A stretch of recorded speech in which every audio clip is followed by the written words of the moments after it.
Post mortem کرنے والے ماہرین بتاتے ہیں کہ جب انسان مرتا ہے تو اس کے جسم میں جو تبدیلیاں آتی ہیں ان میں سب سے پہلے اس کا دل دھڑکنا بند کر دیتا ہے اور خون کا بہاؤ رک جاتا ہے۔ سارا خون جسم کے نچلے حصے میں جمع ہو جاتا ہے۔ یہی وجہ ہے کہ مرنے والے انسان کا چہرہ اور اوپر کا حصہ زردی مائل ہو جاتا ہے، کیونکہ انسان کے اوپری حصے میں خون باقی نہیں رہتا۔ آکسیجن کے باعث جسم کے اندر روح پذیر ہونے والے تمام کیمیائی عمل رک جاتے ہیں اور آنکھیں دھندلا جاتی ہیں اور پٹھے سخت ہو جاتے ہیں۔ جسم کا درجہ حرارت کم ہو کر ماحول کے درجہ حرارت کی سطح پر آ جاتا ہے۔ بالآخر مقد، ناک، منہ اور دیگر سوراخوں سے بیکٹیریا خون کی نالیوں میں داخل ہو جاتے ہیں اور جسم کے گلنے سڑنے کا عمل شروع ہو جاتا ہے۔ صرف اللہ رب العزت کے انبیاء اکرام اور نیک بندوں کے جسم گلنے سڑنے سے محفوظ رہتے ہیں۔ ابن ماجہ میں ہے کہ اللہ تعالیٰ نے زمین کے لیے انبیاء اکرام علیہ السلام کے جسموں کا کھانا حرام کر دیا ہے۔ اللہ تعالیٰ کا نبی زندہ ہوتا ہے اور اسے رزق فراہم کیا جاتا ہے۔ تمام مسلمان اس پر ایمان رکھتے ہیں کہ ہر ذی روح کو موت کا ذائقہ چکھنا ہے۔ ہماری زندگی میں جتنے لمحے لکھ دیے گئے ہیں ان میں کمی بیشی ممکن نہیں۔ جو رات قبر میں آنی ہے وہ باہر نہیں آ سکتی۔ گویا موت زندگی کی حفاظت کرتی ہے۔ موت ہماری زندگی کی سب سے بڑی حقیقت ہے۔ ہزاروں سالوں سے لوگ اس زمینی دنیا میں پیدا ہو رہے ہیں اور اپنی زندگی کی طے شدہ عمر پوری کرنے کے بعد واپس چلے جاتے ہیں۔ کوئی 50 سال، کوئی 60 سال تک جیتا ہے تو کوئی 100 سال سے بھی زیادہ رہتا ہے۔ بالآخر سب کو ایک نہ ایک دن مرنا ہی ہے اور اپنے رب کے حضور حاضر ہو کر ان آزمائشوں کا بھی جواب دہ ہونا ہے جن سے وہ زندگی میں گزرتا رہا ہے۔ ہمارے ساتھ صرف نیک اور بد اعمال ہی جائیں گے۔ یہ زمینی دنیا ایک امتحان گاہ ہے اور ہمارے ساتھ صرف امتحان کا نتیجہ ہی جائے گا، باقی سب کچھ یہیں رہ جائے گا۔ خواہ ہم ہزاروں سال زندہ رہ لیں پھر بھی ہمیں ایک دن مرنا ہی ہوگا اور زندگی کے خاتمے کے بعد ہمارا مال دولت ہمارے کسی کام نہ آئے گا۔ یہ سب جاننے کے باوجود ہم نفرتوں، قدرتوں، حسد اور بغض سے باز کیوں نہیں آ جاتے؟ چند روز زندگی پیار، محبت، اخلاق، احساس، خلوص اور ہمدردی کے ساتھ کیوں نہیں گزارتے؟ موت دنیاوی پابندیوں سے آزادی کا ذریعہ ہے۔ موت خالق کائنات اور اس کے محبوب صلی اللہ علیہ وآلہ وسلم سے ملاقات کا ذریعہ ہے۔ موت سے قبل ہماری روح جسم میں قید ہوتی ہے اور موت کے ذریعے وہ اس قید سے آزاد ہو جاتی ہے اور نیک اعمال کی صورت میں عالم ارواح میں علیین کی خوبصورت زندگی میں رہنا شروع کر دیتی ہے۔ فرشتے نیک انسان کی روح کو عالم ارواح میں مومنین کی روحوں کے پاس لاتے ہیں تو وہ اس کی آمد پر ایسی مسرت محسوس کرتے ہیں جیسے ہمیں اپنے بچھڑے ہوئے کسی شخص سے ملاقات سے بھی نہیں ہوتی۔ پھر وہ ارواح اس سے دنیا کے حالات پوچھتی ہیں کہ ہمارے بعد فلاں نے کیا کیا اور فلاں نے کیا کیا۔ ان میں سے کچھ کہتی ہیں کہ ابھی اسے آرام کرنے دو، اس لیے کہ یہ دنیا کے غموں میں تھا، ابھی اسے استراحت کا موقع نہیں ملا۔ مومن کی روح کی اس کی علیین کی طرف پرواز ہے جو اس کے لیے زندگی کی سب سے بڑی نعمت ہے، جو کہ کافر و منافق کی موت اس کے گناہوں میں اضافے کا خاتمہ ہے۔ اس کے لیے بھی موت ایک بڑی نعمت ہے۔ کسی کی موت پر اسے بیچارہ کہتے ہوئے دکھی نہیں ہونا چاہیے۔ ہم مرنے والے کا ذکر کرتے وقت عموماً اسے بیچارہ کہتے ہیں، حالانکہ مرنے والا اگر نیک ہو تو بڑا ہی خوش قسمت ہوتا ہے، کیونکہ وہ اس فانی دنیا کے مکروہ فریب سے نجات پا چکا ہوتا ہے اور وہ اپنے چاہنے والوں کو بیچارہ خیال کرتا ہے، کیونکہ ان پر ابھی زندگی کی آزمائش باقی ہے۔ موت کو اپنے رشتہ داروں سے جدائی اور غم کے طور پر پیش کرنے کی بجائے اسے آباء و اجداد اور نیک لوگوں سے ملاقات کا ذریعہ سمجھیں۔ موت دنیا کے غموں اور آزمائشوں سے نجات کا ذریعہ ہے۔ مومنوں کی موت در حقیقت ان کے لیے راحت ہے۔ ناظرین، اگر ہم قبر کی سختی کے بارے میں بات کریں تو اسلامی عقیدہ کے مطابق قبر کی سختی اور عذاب اسی پر ہوگا جو منکر اور نکیر کی طرف سے پوچھے جانے والے سوالوں کا جواب نہیں دے پائے گا۔ قبر میں منکر نکیر کی طرف سے 3 سوال پوچھے جاتے ہیں۔ پہلے 2 سوالوں کے جواب درست ہوں یا غلط، تیسرا سوال حتمی اور فیصلہ کن ہوتا ہے۔ رسول اکرم صلی اللہ علیہ وآلہ وسلم نے فرمایا، مردے کی روح اس کے جسم میں لوٹا دی جاتی ہے، پھر 2 فرشتے اس کے پاس آتے ہیں، اسے بیٹھاتے ہیں اور اس سے پوچھتے ہیں، تیرا رب کون ہے؟ وہ کہتا ہے، میرا رب اللہ ہے۔ پھر وہ کہتے ہیں تیرا دین کیا ہے؟ تو مرنے والا کہتا ہے میرا دین اسلام ہے۔ پھر وہ کہتے ہیں کہ تمہاری طرف بھیجے گئے یہ آدمی کون ہیں؟ یہ کہتا ہے یہ اللہ کے رسول ہیں اور اللہ کے بندے ہیں۔ وہ اسے کہتے ہیں کہ تیرے علم کی حقیقت کیا ہے؟ تو وہ کہتا ہے کہ میں نے اللہ کی کتاب پڑھی جس میں ان کا ذکر تھا، سو میں ان پر ایمان لے آیا اور ان کی کہی ہر بات کی تصدیق کی۔ اسی لمحے آسمان سے ایک آواز آتی ہے کہ میرے بندے نے سچ کہا، اس کے لیے جنت کا بستر بچھا دو اور اسے جنت کا لباس پہنا دو اور اس کے لیے جنت کا دروازہ کھول دو۔ دوسری روایت میں آتا ہے کہ تمام سوالات کے جواب ملنے کے بعد فرشتے جواباً کہتے ہیں کہ تم دلہن کی طرح سو جا، کیونکہ اسے وہی جگاتا ہے جو اس کے گھر والوں میں اسے سب سے زیادہ محبوب ہوتا ہے، یہاں تک کہ اللہ اسے اس کے خوابگاہ سے اٹھائے گا۔ لیکن اگر تیسرے سوال کا جواب درست نہ دیا جا سکا تو فرشتے بائیں طرف ایک کھڑکی کھول دیں گے، اس میں سے اسے جہنم کا منظر دکھایا جائے گا اور اسے کہا جائے گا کہ درست فیصلہ نہ دینے کی وجہ سے اب تمہارا ٹھکانہ جہنم ہے۔ جانے سے پہلے فرشتے اس کھڑکی کو قیامت تک کھلا چھوڑ جاتے ہیں۔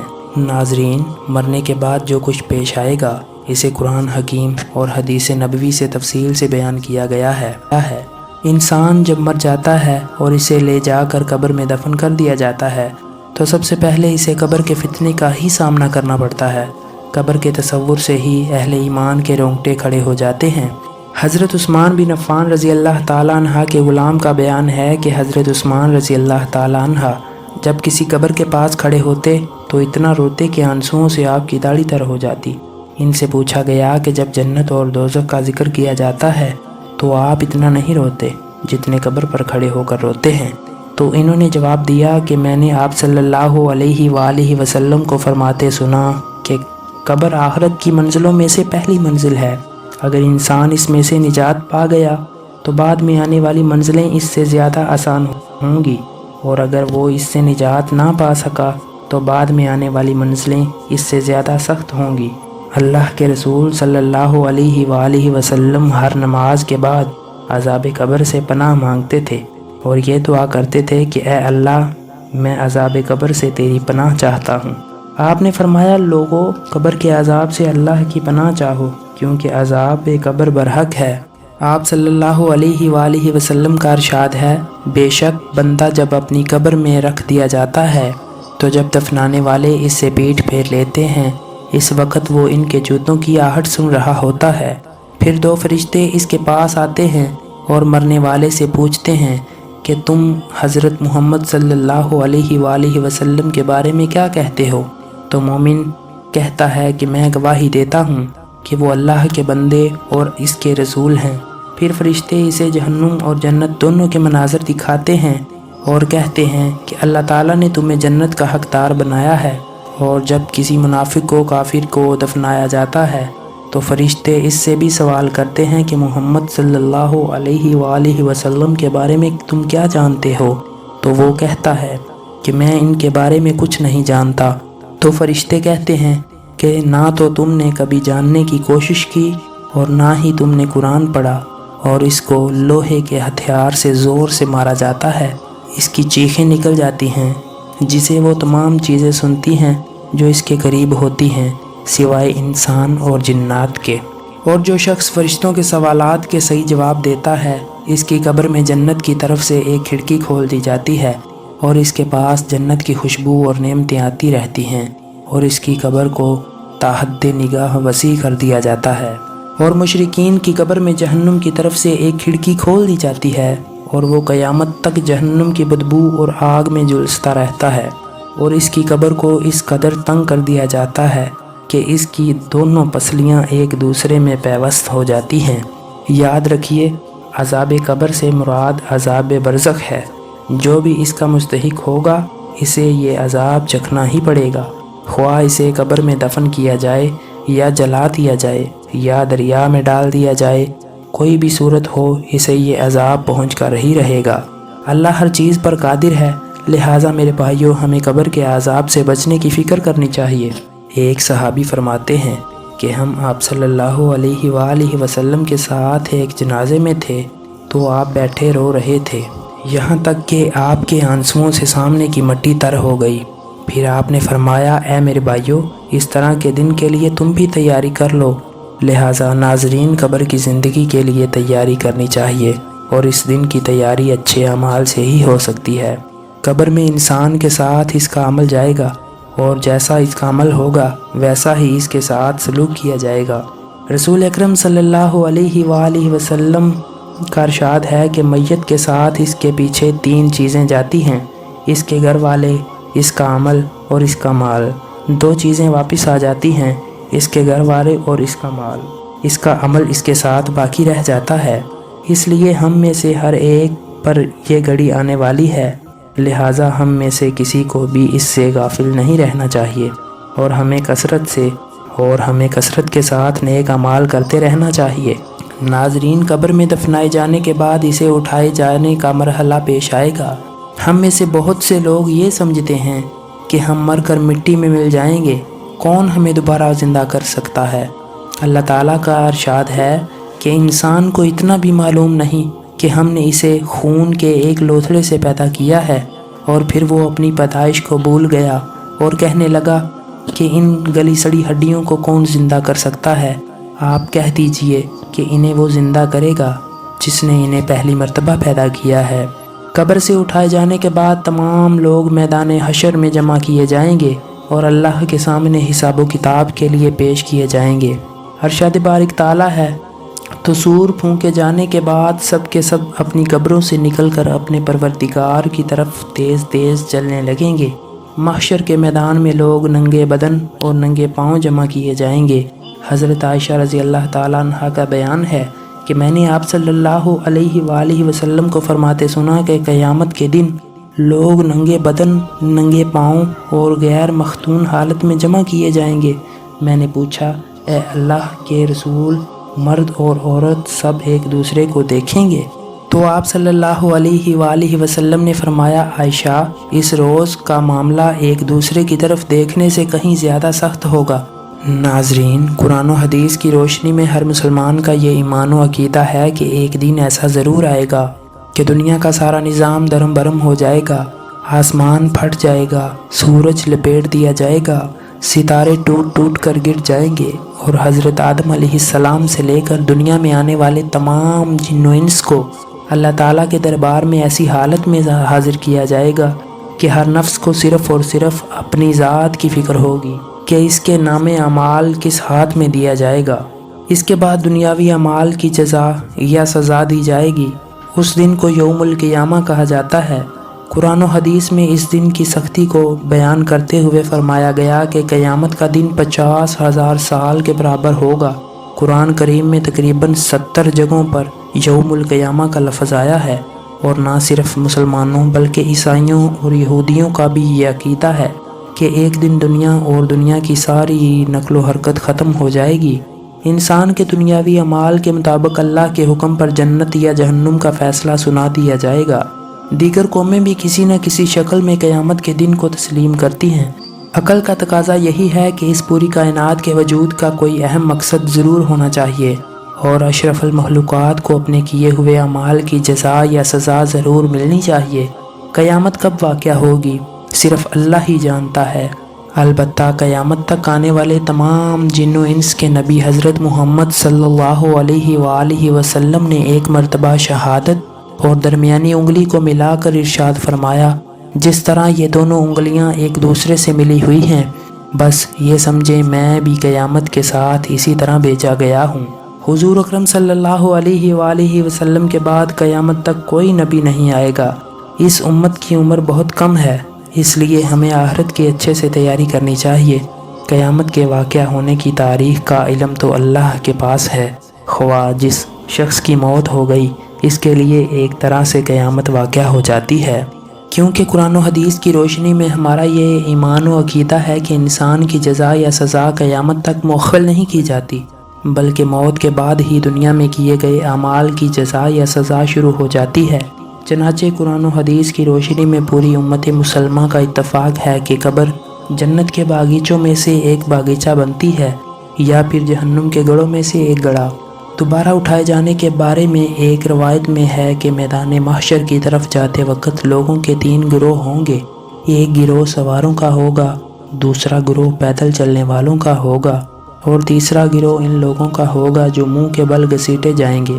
اس روایت میں ہے کہ تم قیامت کے دن اس حال میں آؤ گے کہ تمہارے منہ بند کر دیے گئے ہوں گے، اور اس دن کوئی دوست کسی دوست کو نہ پوچھے گا۔ گناہگار اس دن کے عذاب کے بدلے فدیے میں اپنے بیٹوں کو، اپنی بیوی اور اپنے بھائی کو، اپنے کنبے کو جو اسے پناہ دیتا تھا، روح زمین کے سب لوگوں کو دینا چاہے گا تاکہ وہ اسے نجات دلا دیں، مگر یہ ہرگز نہ ہوگا۔ یقیناً وہ شعلے والی آگ ہے۔ لوگ اپنے اعمال کے مطابق پسینے میں ڈوبے ہوئے ہوں گے۔ اللہ تعالیٰ قیامت کے دن آسمان کو لپیٹ کر اپنے دائیں ہاتھ میں لے گا اور کہے گا کہ میں ہوں بادشاہ، کہاں ہیں تکبر کرنے والے۔ اس دن آنکھیں پھٹی کی پھٹی رہ جائیں گی۔ سارے لوگ اللہ کے سامنے پیش ہوں گے، ان کی کوئی بھی چیز پوشیدہ نہ ہوگی۔ اللہ تعالیٰ حساب لینا شروع کریں گے۔ عبداللہ بن مسعود کا بیان ہے کہ آپ صلی اللہ علیہ وآلہ وسلم کا ارشاد ہے کہ قیامت کے دن 5 چیزوں کے بارے میں سوال سے پہلے کسی بھی انسان کے قدم اللہ رب العزت کے پاس سے ٹل نہیں سکیں گے۔ اس کی عمر کے بارے میں سوال کیا جائے گا کہ اس نے اپنی عمر کن کاموں میں گزاری۔ اس کی جوانی کے بارے میں سوال کیا جائے گا کہ اس نے اسے کہاں گزارا۔ اس کے مال کے بارے میں پوچھا جائے گا کہ اس نے اپنا مال کیسے کمایا اور کہاں خرچ کیا، اور اس کے علم کے بارے میں اس سے پوچھا جائے گا کہ اس نے کہاں تک اس پر عمل کیا۔ اللہ کے رسول فرماتے ہیں کہ کافر کو قیامت کے دن بلایا جائے گا، اس سے پوچھا جائے گا کہ اگر تجھے زمین بھر کے سونا مل جائے تو کیا فدیے میں دے کر اپنی جان چھڑوانا چاہے گا؟ تو وہ کہے گا ہاں۔ پھر اللہ کہے گا کہ میں تو اس سے آسان چیز کا طلبگار تھا۔ جب تو آرام کی پشت میں تھا تو میں کہا کرتا تھا کہ کسی کو میرا شریک مت ٹھہرانا، لیکن تو نہیں مانا، شرک کرتا رہا۔ اس کے بعد لوگوں کو ان کے نامہ اعمال ان کے ہاتھوں میں دینے کا مرحلہ آئے گا۔ یہ مرحلہ مجرموں کے لیے کتنا سخت ہوگا۔ قرآن نے ان کا نقشہ ان الفاظ میں کھینچا ہے، اور نامہ اعمال سامنے رکھ دیے جائیں گے کہ بس تو دیکھے گا کہ گناہگار اس کی تحلیل سے خوف زدہ ہو رہے ہوں گے اور کہہ رہے ہوں گے کہ ہائے ہماری خرابی، یہ کیسی کتاب ہے جس نے کوئی چھوٹا بڑا بغیر گھیرے کے باقی نہیں چھوڑا، اور جو کچھ اس نے کیا سب موجود پائیں گے، اور میرا رب کسی پر ظلم و ستم نہ کرے گا۔ یہ وہ وقت ہوگا جب لوگ 2 حصوں میں بٹ جائیں گے۔ کچھ لوگ وہ ہوں گے جن کا نامہ اعمال ان کے دائیں ہاتھ میں دیا جائے گا۔ یہ خوشی کے مارے لوگوں سے کہتے پھریں گے، لو میرا نامہ اعمال پڑھو، مجھے تو کامل یقین تھا کہ مجھے اپنا حساب ملنا ہے۔ اور کچھ لوگ وہ ہوں گے جن کا نامہ اعمال ان کے بائیں ہاتھ میں دیا جائے گا۔ وہ مارے افسوس سے کہیں گے کہ کاش مجھے میری کتاب دی ہی نہ جاتی، اور میں جانتا ہی نہ کہ حساب کیا ہے۔ کاش موت میرا کام ہی تمام کر دیتی، میرا مال میرے کسی کام نہ آیا۔ ناظرین، اللہ کے رسول صلی اللہ علیہ وآلہ وسلم فرماتے ہیں کہ پھر پل کو لایا جائے گا۔ صحابہ نے پوچھا کہ یا رسول اللہ یہ پل کیا چیز ہے؟ آپ نے فرمایا کہ وہ پل صراط بال سے زیادہ باریک اور تلوار سے زیادہ تیز ہوگا۔ نیک لوگ اس پل سے بجلی کی طرح تیز رفتار سے گزر جائیں گے۔ کافر و مشرک اس پل کو پار نہیں کر سکیں گے، وہ جہنم میں گر جائیں گے۔ جو لوگ اس پل کو پار کر جائیں گے وہ مومن ہوں گے۔ اس پل سے گزرنے کے بعد مومنوں کے لیے حقوق العباد کے قصاص کا ایک مرحلہ پیش آئے گا۔ اللہ کے رسول صلی اللہ علیہ وآلہ وسلم کا ارشاد ہے کہ مومن جو پل صراط پار کر لیں گے انہیں جنت اور جہنم کے درمیان ایک پل کے پاس روک لیا جائے گا اور ان کے حقوق کا فیصلہ کیا جائے گا جو دنیا میں ان کے درمیان تھے، یہاں تک کہ انہیں گناہوں اور بندوں کے حقوق سے بالکل صاف اور بری کر دیا جائے گا۔ اور جب وہ قصاص دے کر ایک دوسرے کے حقوق سے بری ہو جائیں گے تب انہیں جنت میں داخل ہونے کی اجازت ملے گی۔ جب جنتی لوگ میدان قیامت سے فارغ ہو کر جنت میں جائیں گے تو انہیں جنت کی بے شمار نعمتوں سے نوازا جائے گا۔ پھر یہ جہنم اور جہنم والوں سے بے خبر ہو جائیں گے، اپنی لذتوں اور مزے میں منہمک ہوں گے۔ یہ اس قدر خوش ہوں گے کہ یہ ہر چیز سے بے خبر ہو جائیں گے، اور جنتی لوگوں کو کنواری حوریں ملیں گی جن سے وہ لطف اندوز ہوں گے۔ اور وہ اللہ کی مہمانداری سے لطف اٹھا رہے ہوں گے اور جنتی لوگوں کی ہر خواہش کو پورا کیا جائے گا۔ ایک مرتبہ آپ صلی اللہ علیہ وآلہ وسلم نے فرمایا کہ کیا تم میں سے کوئی اس جنت میں جانے کا خواہش مند ہے اور اس کے لیے تیاریاں کرنے والا ہے جس میں کوئی خوف نہیں؟ رب کعبہ کی قسم، وہ سراسر نور ہی نور ہے، اس کا سبزہ لہلہا رہا ہے، اس کی نہریں بری ہوئی ہیں اور بہہ رہی ہیں، اس کے پھل ذائقے دار اور پکے ہوئے ہیں، اس میں خوبصورت نوجوان حوریں اور ان کے لباس پیش قیمت ہیں، اس کی نعمتیں ابدی اور لازوال ہیں، وہ سلامتی کا گھر ہے، وہ سبز اور تازے پھلوں کا باغ ہے، اس کے محلات بلند و بالا اور بہت ہی خوبصورت اور شاندار ہیں۔ یہ سن کر جتنے صحابہ اکرام تھے سب نے کہا، یا رسول اللہ، ہم اس کے لیے تیاری کرنے اور اسے حاصل کرنے کی کوشش کرنے والے ہیں۔ آپ صلی اللہ علیہ وآلہ وسلم نے فرمایا کہ انشاءاللہ۔ آپ صلی اللہ علیہ وآلہ وسلم نے فرمایا کہ جنتی اپنی نعمتوں میں مشغول ہوں گے کہ اوپر سے ایک نور چمکے گا اور وہ اللہ کے دیدار سے مشرف ہوں گے، اور رب فرمائے گا السلام علیکم یا اہل الجنہ۔ جنتی صاف طور پر اللہ کو دیکھیں گے اور وہ انہیں دیکھے گا۔ کسی نعمت کی طرح اس وقت وہ آنکھ بھی نہ اٹھائیں گے یہاں تک کہ حجاب حائل ہو جائے گا اور نور ان کے پاس باقی رہ جائے گا۔ عمر بن عبدالعزیز فرماتے ہیں کہ اللہ تعالیٰ جب جنتیوں اور جہنمیوں سے فارغ ہوگا تو اللہ جنتیوں سے فرمائے گا کہ مانگو مجھ سے جو کچھ تم چاہتے ہو، تو جنتی کہیں گے کہ سب کچھ تو موجود ہے، کیا مانگیں؟ اللہ فرمائے گا ہاں ٹھیک ہے۔ جنتی جواب دیں گے کہ اللہ ہم تیری رضا کے مطلوب ہیں۔ اللہ تعالیٰ فرمائے گا کہ وہ تو میں تمہیں دے چکا، اور اسی بنا پر تو تم میرے اس مہمان خانے میں آئے ہو اور میں نے تمہیں اس کا مالک بنا دیا ہے۔ تو جنتی کہیں گے کہ اے اللہ ہم تجھ سے کیا مانگیں، تو نے تو ہمیں اتنا دے رکھا ہے کہ اگر تو حکم دے تو ہم میں سے ہر ایک انسان پورے انسانوں اور جنوں کی دعوت کر سکتا ہے اور انہیں پیٹ بھر کر کھلا سکتا ہے، بلکہ ان سب کی ضروریات پوری کر سکتا ہے، اور پھر بھی اس کی ملکیت میں کوئی کمی نہیں آ سکتی۔ اللہ فرمائے گا کہ ابھی میرے پاس تمہارے لیے بہت کچھ ہے، تو فرشتے اللہ کے حکم سے ان کے پاس تحفے لے کر آئیں گے۔ ناظرین، قبر کا عذاب اصل میں روح کا عذاب ہوتا ہے، سوالات بھی حقیقت میں روح سے ہی ہوتے ہیں، اس لیے اگر کسی شخص کو دفن نہ کیا جائے تب بھی سوالات ہوتے ہیں۔ البتہ بعض احادیث سے معلوم ہوتا ہے کہ روح کے ساتھ بدن کو بھی عذاب ہوتا ہے۔ اس طرح عالم برزخ میں عذاب اور آرام پر ہمیں مکمل ایمان لانا چاہیے۔ اللہ تعالیٰ جہنم سے نجات اور ہمیں بغیر حساب و کتاب کے جنت الفردوس میں اعلیٰ مقام عطا فرمائے۔ ناظرین، مرنے کے بعد ہمارے سامنے جو مراحل آنے والے ہیں، ہم نے انہیں آپ کے سامنے رکھنے کی کوشش کی۔ آپ بتائیں کہ جسے ان تمام باتوں پر یقین ہو تو کیا وہ ایک لمحہ بھی اپنی موت سے غافل رہ سکتا ہے؟ نہیں، ہرگز نہیں۔ لہٰذا گناہوں سے باز آ جائیے اور اللہ کے حضور خالص توبہ کیجیے۔ آپ صلی اللہ علیہ وآلہ وسلم نے فرمایا کہ وہ شخص دانش مند ہے جو موت کو یاد رکھے اور اس کے لیے تیاری کرتا رہے، اور نادان ہے وہ شخص جو آخرت کی بالکل بھی تیاری نہ کرے اور اپنے نفس کی پیروی کرتا رہے۔ اللہ تعالیٰ سے دعا گو ہیں کہ وہ ہمیں موت کی سختی اور عذاب سے بچائے، آمین ثم آمین۔ ناظرین، یہ تھی ہماری آج کی ویڈیو۔ ہم امید کرتے ہیں کہ آپ کو ہماری آج کی ویڈیو ضرور پسند آئی ہوگی۔ اگر آپ کو ہماری ویڈیو پسند آئی ہے تو ہم آپ سے گزارش کرتے ہیں کہ آپ ہمارے چینل کو سبسکرائب کر لیں اور ساتھ ہی بیل آئیکن کو بھی دبا دیں تاکہ آپ کو ہماری مزید آنے والی ویڈیوز کا نوٹیفیکیشن ملتا رہے۔ سبسکرائب کے ساتھ ساتھ ہماری ویڈیوز کو لائک بھی کریں اور اپنی قیمتی رائے کا اظہار کومنٹس باکس میں لازمی کریں۔ کومنٹس میں آپ اپنے سوالات بھی ہم تک پہنچا سکتے ہیں۔ اللہ تعالیٰ آپ کو اپنے حفظ و امان میں رکھے، آمین۔